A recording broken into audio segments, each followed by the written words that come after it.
झारखंड में चुनावी रण तो खत्म हो गया, लेकिन एग्जिट पोल ने प्रदेश का सियासी पारा हाई कर दिया है।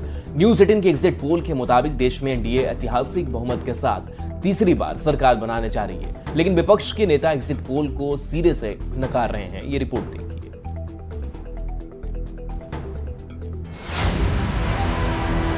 नतीजों का आकलन, छिड़ा सियासी रण। चुनाव में मोदी का डंका, विपक्ष करे शंका। देश में फिर एक बार मोदी सरकार। झारखंड की सियासत में तेज हुई तकरार।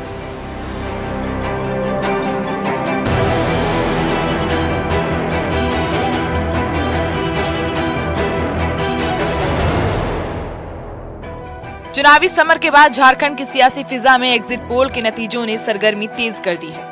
न्यूज 18 के सबसे सटीक नतीजे सामने के आए। प्रदेश में पक्ष और विपक्ष में जुबानी जंग छिड़ गई। दरअसल न्यूज 18 के एग्जिट पोल के मुताबिक झारखंड की 14 सीटों में से बीजेपी को 9 से 12 सीट मिल सकती है, तो वहीं इंडिया अलायंस को 2 से 5 सीटें मिल सकती हैं।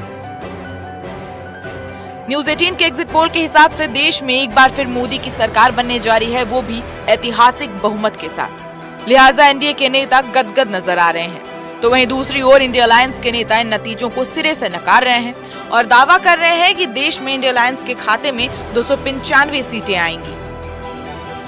माननीय मोदी जी विश्व के सबसे बड़े कम्युनिकेटर हैं, सबसे बड़े ट्रेंड सेटर हैं और सबसे बड़े आइकॉन हैं। आज सारे एग्जिट पोल यही कर रहे हैं। अब तो चुनाव खत्म हो गया ना, किसी को प्रभावित करने की आवश्यकता नहीं है, ना मोदी जी को खुश करने की आवश्यकता है। जनता ने जो वोट दिया है वही एग्जिट पोल एक ट्रेंड सेट कर रहा है। तो हमें लगता है कि इस बार जनता 2004 की पुनरावृत्ति करने जा रही है, क्योंकि मुद्दे पे जनता ने मत देने का काम किया है। तो हमें लगता है कि सर्वे जिस परिस्थिति में भी हुआ हो, लेकिन इंडिया अलायंस 295 प्लस आने जा रही है। मैं समझता हूँ कि एग्जिट पोल जो मीडिया ने दिखाया है, चैनलों ने दिखाया है, तो मुझे लगता है कि करीब करीब ठीक नजर आता है। झारखंड में 2019 में भी चुनावी नतीजे कुछ इसी तरह थे। 2019 में बीजेपी ने प्रदेश में विपक्ष को करारी शिकस्त दी थी और 11 सीट पर कमर खिलाने में पार्टी कामयाब हुई थी। 1 सीट सहयोगी आजसू के नाम हुई और इस बार भी न्यूज 18 का एग्जिट पोल यही इशारा कर रहा है कि झारखंड में एनडीए की बम्पर जीत होने वाली है। Bureau report, news 18।